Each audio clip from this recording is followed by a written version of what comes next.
close your eyes for a moment. Imagine you wake up in the morning, but there is no bathroom, no toothbrush, no soap, no running water. The bed you slept in is made of scratchy straw, and it is crawling with tiny fleas. The smell in the room is thick and heavy, like something rotting. Your clothes? You have been wearing them for weeks. And outside your window, the streets of London are covered in mud, animal waste, and garbage. This is not a nightmare. This is just a regular Tuesday morning in the year 1348. Welcome to medieval England, one of the most difficult times in all of human history. A time when people did not shower, did not have toilet paper, and did not even fully understand what germs were. But here is the truly fascinating thing. People were not just lying down and giving up. They were fighting. Every single day, they were doing their best to survive in a world that was incredibly dirty, incredibly dangerous, and incredibly hard. And today, we are going to walk right into that world. We are going to smell it, feel it, and truly understand what life was like for the people of 1348. To understand why hygiene was so terrible in 1348, you first have to understand what was happening in England at that time. The Black Death, one of the deadliest diseases in all of human history, had just arrived. It swept across Europe like a wildfire, killing millions of people. In England alone, it is estimated that nearly half the population died. Imagine that. Half. Your neighbors, your family, your friends, gone. People were terrified. They did not know what was causing this disease. They could not see bacteria or viruses. They could not test blood samples. All they knew was that people were getting sick and dying, and nothing seemed to stop it. So the doctors of that time came up with their own explanations. The most popular one was something called miasma. Doctors believed that bad air, the kind that smelled foul and came from rotting things, was the cause of disease. If you breathed in the miasma, you would get sick. In a strange way, they were partly right. Dirty environments do cause disease, but they had the wrong reason. They thought the smell itself was the killer. And this belief completely changed how people thought about water and bathing. Here is where things get really interesting. You might think that if people were afraid of getting sick, they would want to wash themselves and stay clean. But it was the exact opposite. Doctors in 1348 actually warned people not to take hot baths. They believed that when you soaked in warm water, the pores of your skin opened up like tiny little doors, and through those open doors, the deadly miasma could walk right in and poison you from the inside. A hot bath, they said, was basically an invitation for the plague to come in and kill you.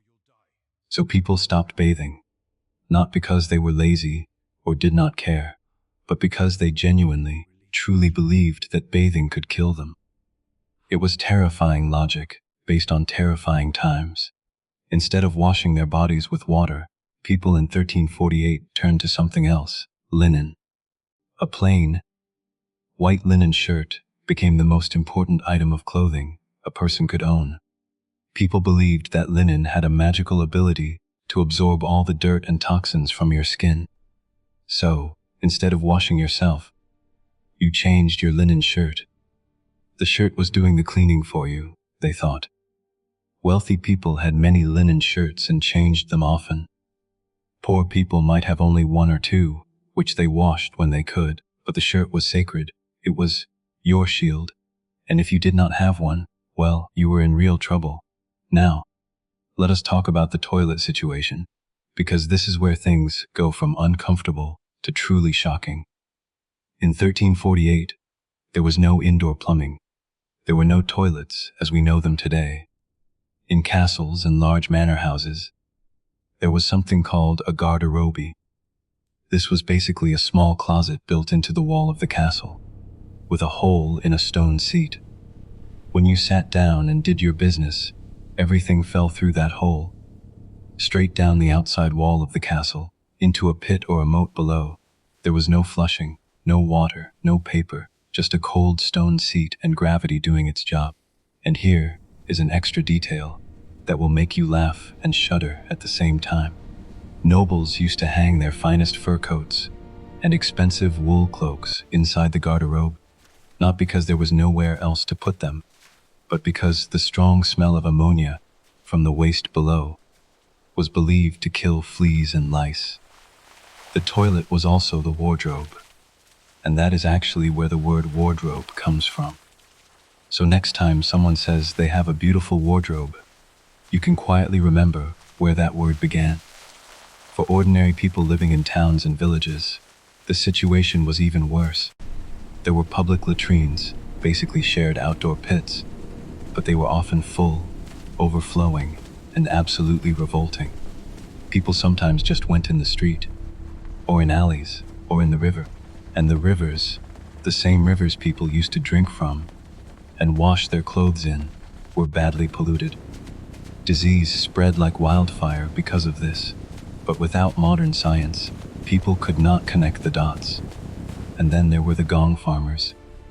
These were the brave, or perhaps desperate, men whose job was to clean out the cesspits. A cesspit was a large underground pit where all the human waste from a building collected. Over time, these pits filled up completely. Somebody had to empty them. That somebody was the gong farmer.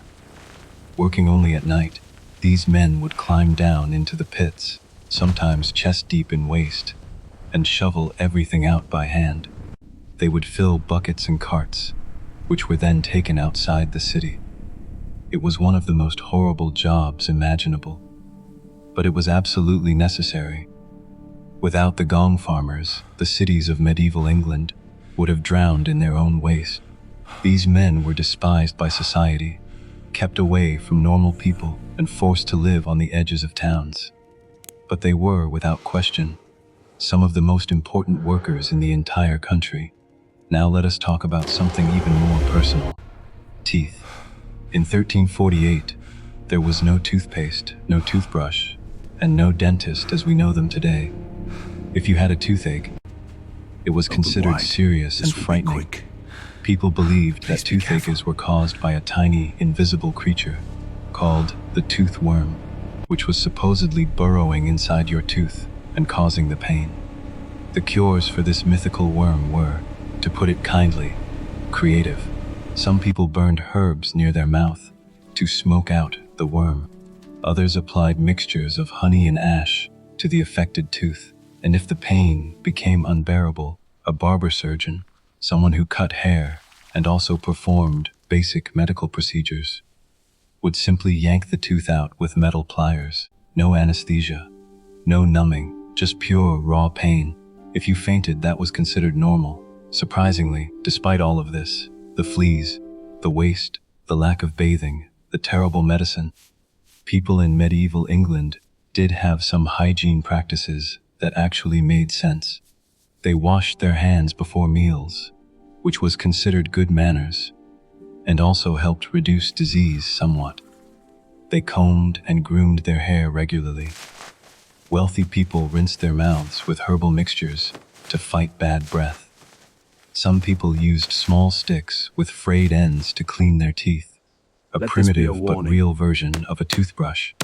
Communities organized regular rubbish removal in larger towns, and there were rules against throwing waste directly into the streets, though those rules were constantly broken. The real tragedy of 1348 was not just the dirt or the disease, it was the fear. People were living through something they could not understand, could not explain, and could not control. The Black Death was killing their neighbors faster than they could bury them. Entire villages were wiped out in weeks. Priests were dying before they could give last rites to the dying. Mothers were losing children. Children were losing parents. And in the middle of all this horror, ordinary people kept waking up each morning and trying to live.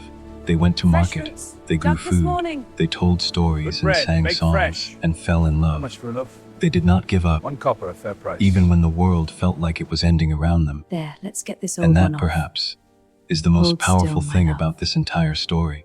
This one When we is look at the clean and people of fresh. 1348, it is very easy to feel superior. We have showers, soap, clean water, medicine, and 100 other things they never had. But those people were not stupid. They were not lazy.